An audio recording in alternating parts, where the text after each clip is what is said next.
One of the vignettes I remember is when you stood up in my office and you yelled at me and said, "Just tell me what to do. I just want to know what to do." I'm your host, Tiffany Souter, and this is Scared Confident. There's people that know you, and then there's people that know you, and then there's people who helped build you. And we're getting ready to talk to one of those for me. Brian Kavicky is joining me. And I've been working with Brian for over a decade. Brian has played such a massive role in transforming my business, but also, and more importantly, helping transform me as a person. I think one of the things you need to know about Brian is that this is a guy that could literally do anything he wanted to with his life. And he's put himself in a place where he's literally in a place of service to others, helping us facilitate our dreams and what it is that we want out of our businesses. And I have this thing in my head that those who can't do teach. And that is so a million miles from the truth with who Brian is. And so I think for those reasons, it's why I've always listened so fervently when he speaks. And this really is a choice for him. He really feels called to helping others facilitate delivering their dreams. Take a listen. I remember you cold called me and I invited you into my office, and I don't even remember what questions you asked me, but I remember it ended in me crying, saying, "I'm about ready to have a baby and I need to go on maternity leave because that is what I have to do. And I don't believe anything good is going to happen to my business while I'm gone." And then do you remember what you said to me? I don't remember what I said, but I would have said, "Do you want my help with that?" Well, you said in your head, because with my first baby, when I went and had her, everything happened with the financial crisis. You said, in your head, when you have babies, bad things happen. And so you are getting ready to have this baby. And so in your head, that equals bad things are going to happen. And you are gearing up for some unknown, terrible thing to happen. And I was armoring up like a beast subconsciously because it had been so traumatic the first time around.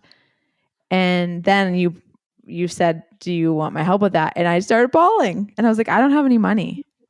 And you were like, "It's fine." It's fine. I don't need money. I think I paid you $500 a month or something like that. And it felt like the equivalent of $25,000 a month today. And I paid you $500 a month or $1,000, something like that, like a pittance. And I was such a charity case. But the other thing I said is, how many months do you have till you're due? And you told me, and I said, by the time you leave here, you'll leave here with confidence that you are going to leave this business in good shape. And you pulled it off. By your third, you were like, whatever. I don't know if I need to come back to work for a while. By your last one, you're like, I need to come back to work. But you were, it's totally a different place. Yeah, no, it is true. I had more freedom with my second than I did with my first, more freedom with my third than my second, and then more freedom with my fourth. That's exactly right. And it isn't an overnight thing, but it was like a guttural response to, I don't know what I need help with, but I just know it's a wreck. When we started working together, I was messed up in my mind in probably 3 different areas. My own mind and my self-talk, my relationship with JR, and the third was with work. I was in over my head and we weren't, performing in the way that we needed to. But the safest place for me to be able to say, "Hey, I'm failing and I need help," was business. It was safe in my head. It was the safest place to raise my hand and say, "I really need help here." And so these lessons, how do you ask questions to uncover true motivation? How do you be comfortable being wrong? How do you have the other person's perspective in mind and all the things that you sort of ask and see? Those were things I was practicing for years under the guise of sales training. And I started to see oh, this has universal application. Holy cow. And the more vulnerable I was able to be in my business life, I started to see a different kind of success, which gave me courage to show up more vulnerably in my marriage. I would say the first thing I sort of fixed was the business. The second was my marriage. And then the third, the sort of exploration of Scared Confident, is like, I have to really get right in my own head, like completely, and be able to ask questions and be able to be honest about what's taking place. And that adventure in courage towards vulnerability, is that a path that you see? Is that like, did you know the whole time that was taking place, I guess? Well, yeah, yeah, you do know the whole time. Um, Usually, and I usually ask those questions early on. I think some people even think it's weird when I say, tell me about your relationship with your spouse. What's your family life like? And they're like, why are you asking this for sales training? Because that's the stuff that's going to quickly come up right after. And I need to know that of what the issues are there, because those types of problems show up in more than one place. And because it's universal, you have to deal with it all at once. The head stuff typically goes a little bit early. Is, am I fixing a problem or am I fixing my head? A lot of the problems are in our head. They're not reality. We create those. There's a phenomenon where what you're trying to either avoid or trying to attain, you unintentionally draw out. So when a salesperson is trying to get you to say yes, they want you to say yes, but you feel like you're forced to say no because you're fighting that force to say yes. Somebody that's trying to be liked by somebody typically is not liked by people because they unintentionally do things that cause them not to be liked as part of getting liked. And when you're facing that thing of, I want this business, you are not looking through their lens. And once you shifted that and making about why it was good for them versus good for you, that was where you became confident again, because it wasn't selfish. It was for them, not you. So, how does that play out in personal relationships, marriages, friendships, even your own relationship with your own headspace? So marriages, I think, are successful or unsuccessful based on, are you there to meet your needs or are you there to meet somebody else's? And if you focus 100% of your effort on how do I get you to your needs, and the other person's doing the same, two people walk out of that going, wow, I get my needs met through this marriage. Same with your friendships. If you're focused on what do I get out of this versus what do I give into this, and both of you are doing the same thing, typically it works very well. So it's universal to people is, are we giving to get or are we giving and the other person's taking care? And the only reason it won't work is when one of those people goes, no, I like taking, so I'm just going to take instead. The other thing I found is it took me way too long to be able to give language to what I need, because my natural inclination is to be a chameleon and to meet other people's needs so that I get feedback that, I'm great and fun and all these kinds of things, instead of saying like, no, this is what I need. Like, this is what I need in my marriage. This is what I need from my company. This is what I need from my relationships. It took me a very long time to get comfortable with that. Even the idea of thinking about it was very uncomfortable for a long time, let alone giving language to it. One of the vignettes I remember is when you stood up at my office and you yelled at me and said, just tell me what to do. I just want to know what to do. Why was it hard to do that? I think that all along the way, and in still some ways it's hard for me. It's hard for me to accept that there may be a beautiful outcome, that there may be success, that there may be, it's hard for me to accept that. And I don't know if it's a defense mechanism of if it doesn't work, whether it be element 3 or this project or whatever the thing is, that I was like, oh, good, I was prepped for it. And so I don't get surprised. I'm not caught off guard, and I wasn't imagining myself there. I think there were times, because I was a leader so young, and in some ways you played this like weird role as like an older brother in some ways, where I could just be like, I don't know what I'm doing. And I could just sort of like say that to you. And you were like, okay, well, then that's probably what we should solve. And I think when I was young, and even sometimes I get just the mental fatigue of having to, it's not like I figure everything out, but it's like when I was young, especially like in it, trying to solve both at the client level and for element 3 and my young family and just all that kind of stuff. I think I just sometimes was tired, and I really just wanted somebody to tell me what to do for a minute. I think that's part of it. I also think some of it was, it just sort of de-risked it. If I was told what to do and I didn't, and it didn't work, I didn't maybe have to own the failure quite as personally. I think that's the big one. The two other pieces of the devil's tongue are I don't deserve it and I'm not capable. So it's I'm not lovable, I'm not capable, and I don't deserve. And when you hear those voices, those come from a chemical place, not a real place. And so there's either a little bit of capability there or a little bit of I don't deserve for it to be successful. I didn't do enough to be this successful. I'm not responsible for the success.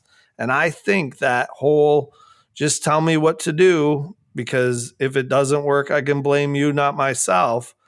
It was meant to protect you, and you needed to be protected at that time. When you're starting something or doing anything hard, you have to operate even when the wounds are still like bleeding. Like you don't get to like go to war, kind of get hurt, and then go home and heal, and then like come back out when you're whole. And so you have to still operate when you're like ooze and goo, like man, I just got the crap beat out of me, but tomorrow I have to go to work and I don't have any more answers than I did yesterday. All I know is that didn't work. And so now I'm kind of battered and beat up, and I'm supposed to find a plumb line so that we can have a new strategy, but I don't know. When you do get to your wit's end, and for me, I usually am like, okay, I don't even have enough brain power to rethink this, so I'm just going to do it as prescribed or whatever, like you just get to work. I think people respond in one of two ways.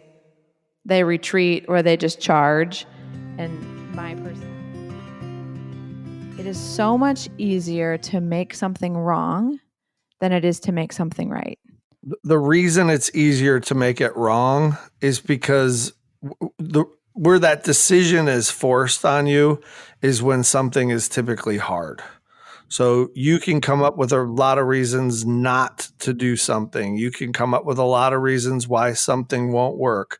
You can come up with the reasons why it's stupid or it's silly or all those are the first justification. It's justification to where you are today, not justification to where you could be. And that's where it starts, is feeling good about the fact that I'm where I am today and saying that's okay, versus what I could do, where I could be, what I could be accomplishing. It's where it starts. We've been working together formally for 10 or 12 years, a very long time. And I think one of the things people do is they glamorize in their mind the fresh start and don't realize that like everything that was dysfunctional about that relationship you're carrying forward, you just have a new starting point. So you've prolonged the data point where that dysfunction is going to sort of show up again. It just sort of kicks the thing down the road instead of really dealing with what did this conflict bring forward and how do we deal with this in a way that advances where we're both trying to get. Is that also the application of that? Yeah. And it typically shows up when people say, that's not the problem. The problem is something else. That's where the can gets kicked. Oh, that's not the issue. The issue isn't how I'm talking to the person. The issue is how they're acting. The issue isn't how I've structured my business. The issue is they're misbehaving.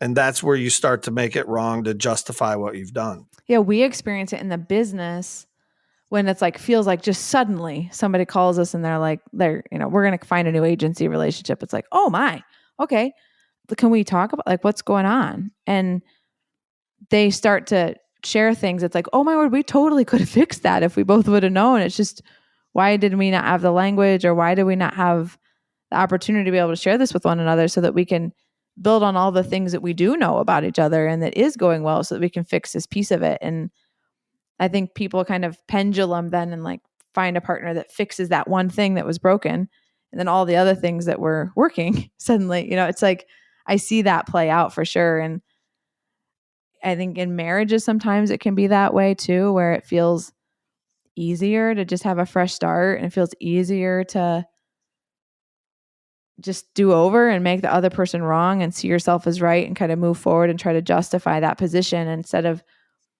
doing the really hard work on sort of self and relationship to figure out, how do we get this to a place where we're both really proud of what it can become. And the complication there is that people don't think they can be better or improve. There's a place where people go, you know what? I just think this is all I am and that I can't be changed, especially as they age. They just go, this always happens to me. It must be just who I am. What are the fears that you see most acutely in the people that you work with? And I let's, focus on like sort of the headspace of CEOs and leaders that you work with. Biggest fear for a CEO is that they're the problem. I've not done enough. I've done something wrong. I could have done something earlier. That I'm they don't want to discover that they've been the barrier, even though they've been the barrier. And some people will accept it and some people won't. The other one is the risk taking, is that their fear of risk, that they know their business and their business risks, but personal risks with how they talk to their people, changes in the way that they lead, changes in the way that they pay, what they accept from people have to adjust. And they're afraid to do that because they think the outcome is going to be negative, which is why they've always been doing it before. The last one is that big one of fear of success.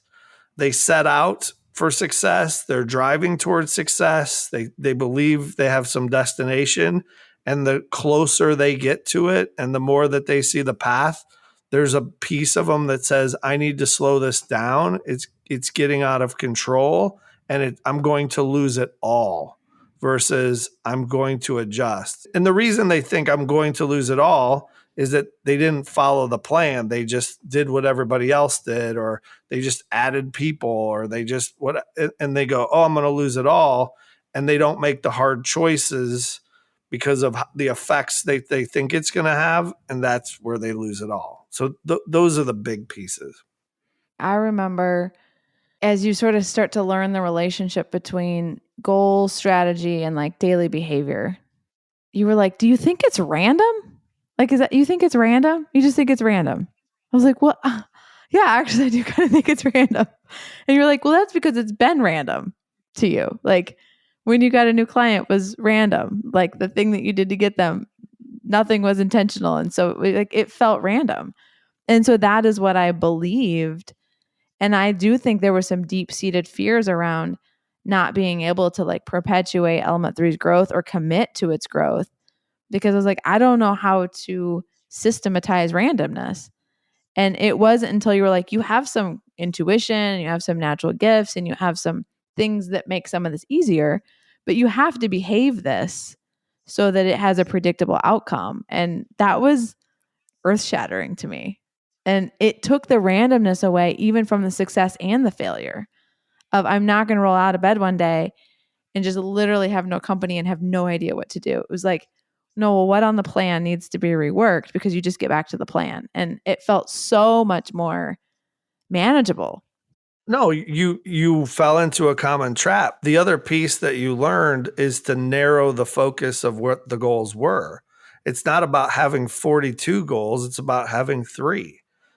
And I can manage a lot more if I'm focusing on littler things that make the big impact instead of the many things that I'm never going to touch or address.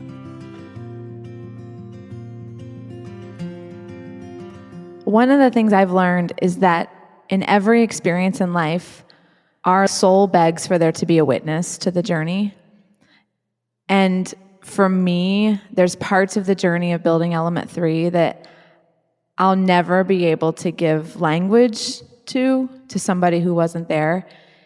And if my company's office space was the place where I needed to be brave and a leader and in charge and have the answers, when I would go to Brian's office, in many ways, it was the place that I could just be me and be present with all of my vulnerabilities and insecurities.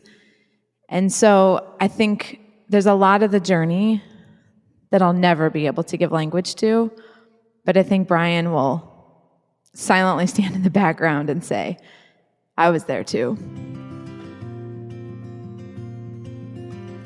What growth would you say that you have seen in me as a person? I think the biggest shifts for you have been not needing to be the most important person, not needing to be the reason that things happen. And you didn't do that because you were uncomfortable with it. You actually loved it when you could be attributed with success. You loved it that people came to work for you because they wanted to work for you, but you adjusted over time to really focus on the team to the point that your whole company is now branded towards them versus you. And that was a long shift, but a good shift. I think one of the other big strengths is that you weren't afraid to dream big. You would say, my intuition's telling me we can. When I back into my plan, it looks like I'm right.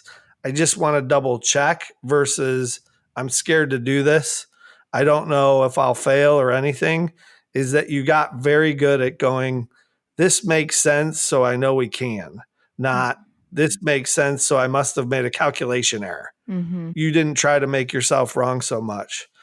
The third, and I think this is the most important, is you stop trying to emulate what you saw in others and be like everybody else and do things that you read in. I remember the phase of I would go to a meeting and you'd say, have you heard about this phenomenon? And I go, oh, did you read this book? And you go, yeah, I read this book. It's great. We're going to do this across the board. And I'm like, oh my gosh, here's a headache we have to undo. And it makes me sweat. Yeah. But the way that you emulated how you spoke was to copy other people, the books, the ideas, all those things. Is that you finally got to the place where now you're like, nope, this is the way we're gonna go. This is what I see. This is what I'm gonna do. If somebody else does it differently, good for them. But this is how we're gonna do it. And it's finally at your path, not somebody else's that you're operating under. What do you see that I still struggle with? Like, what's next as you see it on my growth journey? What do I still see in Tiffany that needs growth? I think that you need to be okay with some things that the world tells you are not what you're supposed to be. You know, we hear a lot about vulnerability, and I think not wearing the armor and being vulnerable with your team has merit, but you don't have to take that to an extreme where everything has to be about your vulnerability. I think for you, it's really going, this is who I am, and I'm okay with that. And I can do great things, and I deserve great things, and I have built great things, and sort of just letting things run versus trying to adjust or fit or justify.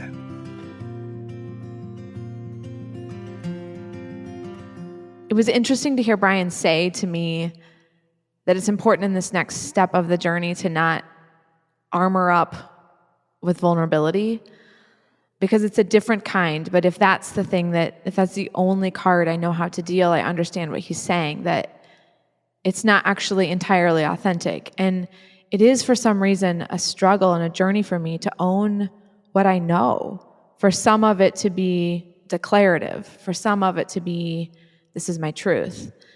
And so I think in this next stage of the journey, it is still certainly that I have questions to offer up. I have the transparency and vulnerability of my own life to offer up. And I think there are also some absolute truths, some things that life has taught me, some lessons that I have to share that I also need to own with equal confidence. So what else is on your mind?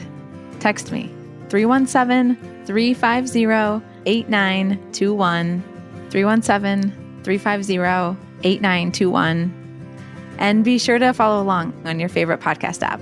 Thanks for listening today.